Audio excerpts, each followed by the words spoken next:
Ladies and gentlemen, this summer is going to tell you a story so brazen, so mind-blowing, so absolutely infuriating that Hollywood couldn't write it better. So sit down, grab your biltong and your knickknacks and let this summer educate you on how 2 billion, that's billion with a B, got stolen from a public hospital while people were dying in the hallways courtesy of BBE. His name is Hangwani Maumela. Remember that name because the is about to make it famous. This jabroni allegedly used a network of 41 companies. 41 to siphon off 820 million rand from the Tembisa Hospital over just 2 years. Woo! But wait, it gets better. He was part of the 3 syndicates that together looted over 2 billion rand in the healthcare system. Let this summer paint you a picture. While nurses were begging for gloves, while patients didn't have a toilet to poop in, were sleeping on the floors with one blanket, while doctors were rationing medicine, this candy ass was running 41 shell companies to steal money that was supposed to have saved the many lives we have lost. 820 million rand. Do you know what that 820 million could buy? That's ambulances, that's MRI machines, that's medicine, that's lives. But instead, guess what? It bought Maumela a luxury mansion in Sandton, which led to the infamous Sandton raid that happened a few days ago. Ho ho! This summer is so glad he brought up that mansion because the Special Investigating Unit, the SIU, watch this, finally got off their aging butts and raided Maumela's luxury home in Sandhurst, Sandton. Not just any home in Sandton. We're talking Sandhurst. That's where the billionaires live. For those of you who don't know, that's where you need a Ferrari just to check your mailbox. And what did they find? Oh well, nothing much. They just seized assets worth 133.5 million rand from one guy alone. That's just from one guy. Luxury sports cars, properties in Sandton and Emalahleni in Mpumalanga. This man had Lamborghinis that I don't think were even released yet. This man was living like a king off of stolen hospital money. While grandmothers were dying in Tembisa Hospital waiting rooms, this jabroni was cruising around Sandton in cars that cost more than most people's houses. This summer wants you to let that sink in. Your tax money got this man a mansion and unreleased Lambos. But now we get to the really juicy part. You thought that was the juicy part? This part makes even this summer's blood boil. Hangwani Maumela is President Cyril Ramaphosa's nephew. Well, technically, right? He's the nephew of Ramaphosa's first wife. Hey, but family is family, right? And here's where it gets absolutely ridiculous.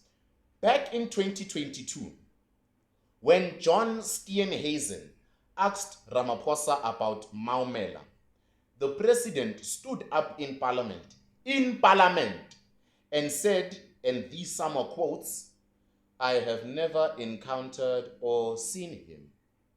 That is gospel truth. Gospel truth.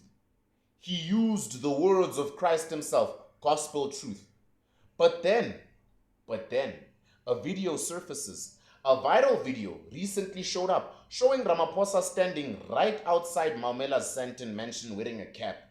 The president of South Africa just casually hanging out at the house of one of the criminal syndicate leaders, the man who allegedly stole 820 million rand from a public hospital. Get what I mean? A millionaire and a millionaire. You know the vibes. Now, you'd think this would be simple, right? Either you know the guy or you don't. Either you've been to his house or you haven't, like Kenny Kunene and the whole DJ Somebody situation. But no, this is South Africa, and we don't do simple. First, Ramaphosa tells Parliament, I just met him by chance as I walked past his house in 2024. You met him by chance. He just happened to be walking past a mansion in Sandhurst. You know, like normal people do. This Sama walks past billion rand mansions all the time on his morning stroll. That's totally normal. You didn't know that? Look at this guy. Then the presidency issues a clarification. He says this, actually, that viral video was from 2023, not 2024. And the president wasn't even aware he was standing outside Maumela's home. Okay, so he wasn't aware. The man is standing outside a luxury mansion in one of the most expensive neighborhoods in Africa. And he has no idea whose house it is. And then Ramaphosa doubles down. He says, when I told Steenhuisen in 2022 that I didn't know Maumela, that was gospel truth, because at the time I had not met him. Ramaphosa's words, not these. So let these Sama get this straight. In 2022, Ramaphosa didn't know Maumela, gospel truth apparently. And in 2023, he was standing outside his house. The house he didn't know was his house. And then in 2024, he met him by chance while walking past. Politicians will humble you. Does any of this make sense to anybody? Or maybe it's just me that's trying to be bitter. Can't you see the bigger picture here? Because here's what really gets me fired up. This isn't just about one corrupt businessman. This isn't just about one stolen billion. This is about a system so broken, so corrupt, so completely compromised that 3 syndicates could steal 2 billion rand from a hospital and nobody noticed until it was way too late and until Bita Deo Koran was deceased and left us. Rest her soul. Tembisa Hospital, a hospital that is some of the poorest communities in Gauteng. A hospital where people literally die waiting for treatment. And these vultures, these ostriches, these turkeys were picking it clean like it was a buffet.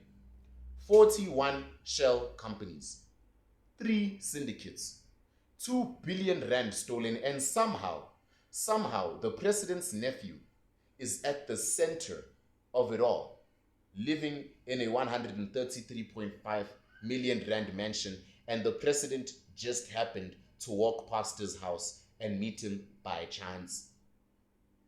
The Sama doesn't believe in coincidences that big. I mean, they can be a coincidence, like you met someone in the mall and it turns out that person is related to Angie Motega. But when you conveniently met the person, walked past his house and are related to him, What about those children in the hospital, those elderly people who needed medication, the accident victims who needed emergency care? They are the victims of this entire thing. And what do we get instead? We get Shadrach Sibia and Lieutenant General Mkwanazi arguing in the Madlanga Commission. While they were living in their mansions of stolen money, those people were suffering. While he was running his 41 company empire, those people were dying. While he was living it up in Sandhurst, they were being told, sorry, we don't have the medication or the equipment. 2 billion rand. Do you know how many lives could have been saved? Do you know how many operations could have been funded? Do you know how much medical equipment could have been bought with that money? But instead, Babita De Koran left us. It brought sports cars and mansions for corrupt businessmen with very, very convenient presidential connections. And I want to ask the accountability question here. Because the SIU has done the raid. They've seized the 133.5 million in assets. That's great. That's a start. But the Sama wants to know, where's the rest? Where's the other 1.8 billion rand? And more importantly, who else was involved? You don't steal 2 billion rand from a hospital without help. You don't run 41 shell companies without people looking the other way. You don't get tenders worth hundreds and hundreds of millions without connections. You get what I'm saying? So the Sama demands answers, and I'm sure you do too. The Sama demands full transparency. And he certainly demands that everybody involved, from the bottom to the top, faces the music in the disco hall. I mean, that's literally what has to happen. So here's what I want to know from you you watching this, do you believe it was all just a coincidence? Do you believe the president accidentally met his nephew by chance outside his 133 million rand mansion? Do you believe in coincidences that much? Do you believe that nobody in government knew what was happening while 2 billion rand disappeared? Or do you think, like V thinks, that this goes a lot deeper? That there are more people involved? That the rot, in fact, goes all the way to the top? V Sama wants you to decide. But more importantly, V wants you to demand accountability, because you're the people and you're the ones whose tax money Maumela has eaten. Call your MP, write to the SIU, share your story with me in my email. Don't let them bury it. Don't let them sweep it under the rug with fancy explanations and gospel truth denials. Because at the end of the day, folks, that 2 billion rand wasn't the government's money. That was our money.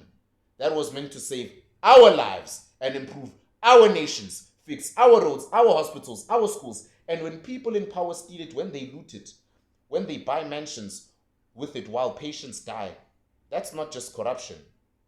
That is downright murder and deviousness. So this Sama has spoken. What do you think? Coincidence or conspiracy? Innocent or guilty? Tell me, tell thee. Do you believe Ramaphosa's story? Because I'm sure some of you do. If you smell what this Sama is cooking. I'll see you next time.